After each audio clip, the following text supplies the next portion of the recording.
بسم اللہ الرحمن الرحیم۔ درس نظامی کی کتب کو سمجھنے کے لیے ہمارے چینل کو سبسکرائب کریں۔ قواعد الصرف حصہ اول کا سبق، علم صرف کا تعارف، علم صرف کی تعریف۔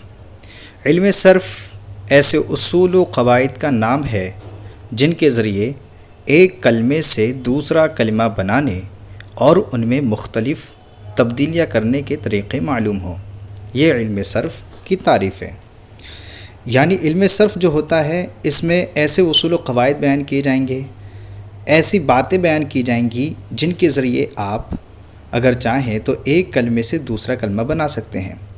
اب ان میں تبدیلی کیا ہوگی تو اس تبدیلی کے طریقے بھی آپ اس علم صرف کے ذریعے معلوم کر سکتے ہیں۔ جیسے میں آسان اس کی مثال دیتا ہوں، جیسے دربن ہے، دربن سے ہمیں دربا بنانا ہے، دربا سے ہمیں یدریبو بنانا ہے، یدریبو سے ہمیں ادرب بنانا ہے۔ تو یہاں پر دیکھیں ایک کلمے سے ہم دوسرا کلمہ بنا رہے ہیں۔ اور آپ یہ بھی دیکھیں دربن تھا تو را ساکن تھا، دربا ہوا تو تینوں پہ فتح آ گیا، یدریبو ہوا تو شروع میں یا لگ گیا۔ تو ایک کلمے سے دوسرا کلمہ بناتے وقت جو تبدیلی ہو رہی ہے اس تبدیلی کو جاننے کا نام جو ہے علم صرف ہے۔ تو علم صرف میں ایک کلمے سے دوسرا کلمہ بنایا جاتا ہے اور ان میں مختلف تبدیلیاں کرنے کے طریقے معلوم ہوتے ہیں۔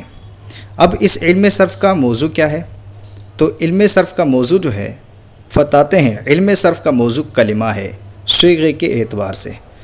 یعنی علم صرف والے جو صرف اور صرف بات کرتے ہیں وہ کلمہ سے کرتے ہیں، نہ کہ کلام سے کرتے ہیں۔ کلام لمبے چوڑے بات کو کہتے ہیں، جیسے زید کھا رہا ہے کھانا، زید مسجد میں بیٹھا ہے اور عبادت کر رہا ہے۔ یہ دیکھیں لمبا چوڑا کلام ہے، تو یہ کلام ہے۔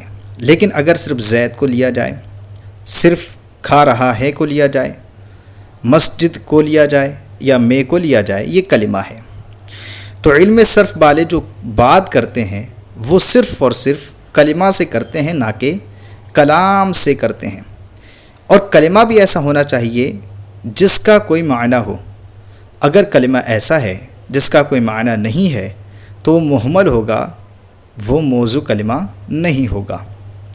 جیسے اس لیے انہوں نے کہا صیغے کے اعتبار سے۔ صیغے کے اعتبار سے کا مطلب یہ ہے کہ اس کا کوئی نہ کوئی معنی ہونا چاہیے۔ جیسے کتاب ہے، اس کا ایک معنی ہے، موبائل ہے، اس کا ایک معنی ہے، تو یہ علم صرف میں داخل ہیں۔ لیکن موبائل کی جگہ اوبائل بولیں، کتاب کی جگہ وتاب بولیں، ایسے لیپ ٹاپ کی جگہ آپلیٹ بولیں، کچھ بھی الٹا سیدھا بولیں جن کا کوئی معنی نہیں ہوتا ہے تو وہ علم صرف میں داخل نہیں ہوں گے۔ آگے بتا رہے ہیں فائدہ، علم صرف کا فائدہ کیا ہے؟ تو فرماتے ہیں علم صرف کا جاننے والا صیغے بنانے اور ان میں تبدیلی کرنے میں غلطی سے بچ جاتا ہے۔ ظاہر سی بات ہے، اب آپ سے میں نے کہا ایک کلمے سے دوسرا کلمہ بنائیے، آپ بنائیں گے دربن سے دربا، دربا سے یدربو، یدربو سے ادرب۔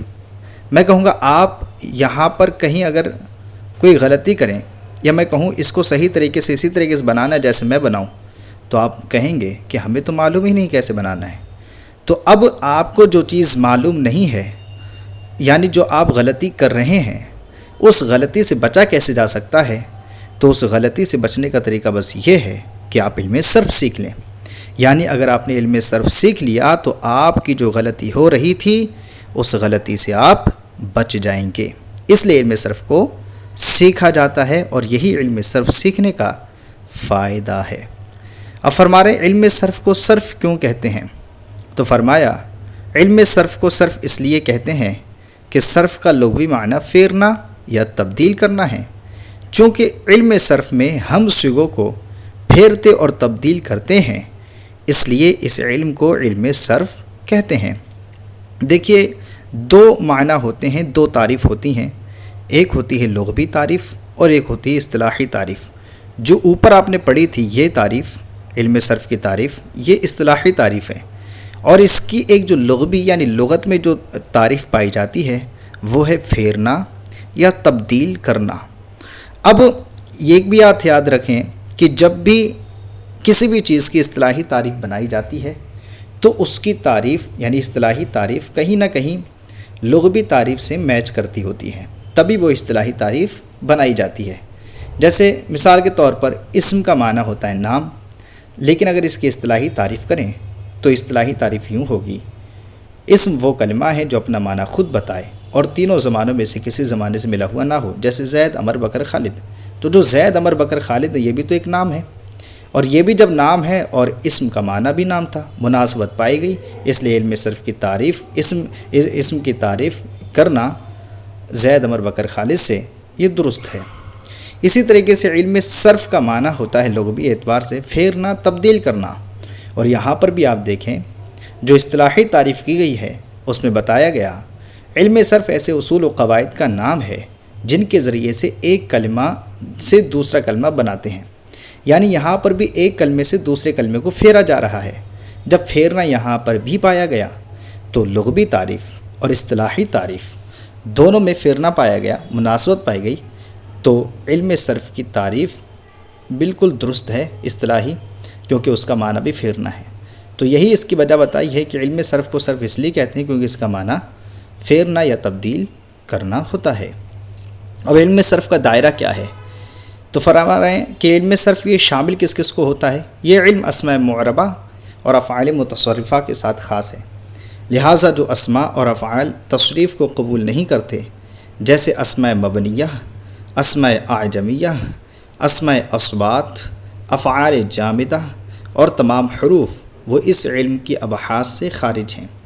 یعنی یہ علم صرف اور صرف اسماء معربہ اور افعال متصرفہ کو داخل ہے، اس کے علاوہ جتنی بھی چیزیں ہیں، یعنی جو افعال غیر متصرفہ ہیں یا اسماء معربہ کے علاوہ اسماء مبنیہ اعجمیہ ہیں، ان کو داخل نہیں ہیں۔ اب اسماء معربہ اور افعال متصرفہ کہتے کیسے ہیں؟ تو اسماء معربہ کہتے ہیں جن کا آخر بدلتا رہتا ہے، کبھی زبر آتا ہے، کبھی زیر آتا ہے، کبھی پیش آتا ہے، جیسے زیدن زیدن زیدن، رجالن رجالن رجالن، بکرن بکرن بکرن۔ تو یہاں پر دیکھیے اسم کا آخر بدلتا جا رہا ہے، کبھی زبر، کبھی زیر، کبھی پیش کے ذریعے۔ جبکہ افعال متصرفہ کسے کہتے ہیں؟ افعال متصرفہ کہتے ہیں وہ افعال جن کی گردانیں آتی ہیں، تو جن کی گردانیں آئیں گی علم صرف میں صرف اور صرف اسی سے بحث کی جائے گی۔ تو علم صرف کا دائرہ بڑا جو ہے تنگ ہوا، یہ صرف اسماء معربہ کو داخل ہے اور افعال متصرفہ کو داخل ہے، یعنی جن کے آخر بدلتا رہتا ہے زبر زیر پیش کے ذریعے، ان اسموں کو داخل ہے، اور وہ افعال جو ان کی گردانیں ہوتی ہیں ان کے ساتھ خاص ہے۔ باقی جو اسماء اور افعال تصریف کو قبول نہیں کرتے، جیسے اسماء مبنیہ ہو گیا، اسماء اعجمیہ ہو گیا، اسماء اصوات ہو گیا، افعال جامدہ ہو گیا، اور تمام حروف، وہ اس علم کی بحث میں داخل نہیں ہیں، اس علم کے بحث سے خارج ہیں۔ اب یہاں سے فرما رہے ہیں علم صرف کسے کہتے ہیں؟ تو فرمایا علم صرف وہ ہے جو علم صرف ایسے اصول و قواعد کا نام ہے جن کے ذریعے ایک کلمے سے دوسرا کلمہ بنانے اور ان میں مختلف تبدیلیاں کرنے کے طریقے معلوم ہوں۔ یہ سوال نمبر 1 کا جواب ہو گیا۔ سوال نمبر 2 کا جواب ہے علم صرف کا موضوع اور فائدہ کیا ہے؟ تو علم صرف کا موضوع کلمہ ہے صیغے کے اعتبار سے۔ اس کا فائدہ کیا ہے؟ علم صرف کا جاننے والا صیغے بنانے اور ان میں تبدیلی کرنے میں غلطی سے بچ جاتا ہے۔ اب علم صرف کو صرف کیوں کہتے ہیں؟ تو فرمایا علم صرف کو صرف اس لیے کہتے ہیں کہ صرف کا لغوی معنی پھیرنا یا تبدیلی کرنا ہے یا تبدیل کرنا ہے۔ چونکہ علم صرف میں ہم صیغوں کو پھیرتے اور تبدیل کرتے ہیں، اس لیے اس علم کو علم صرف کہتے ہیں۔ تو الحمدللہ عز و جل آج کا ہمارا سبق مکمل ہوا۔ امید کرتے ہیں کہ آپ کو یہ سبق سمجھ میں آیا ہوگا۔ اگر یہ سبق سمجھ میں آیا ہو تو پلیز ہمارے چینل کو سبسکرائب کریں اور اپنے دوستوں کے ساتھ شیئر کریں۔ السلام علیکم ورحمۃ اللہ وبرکاتہ۔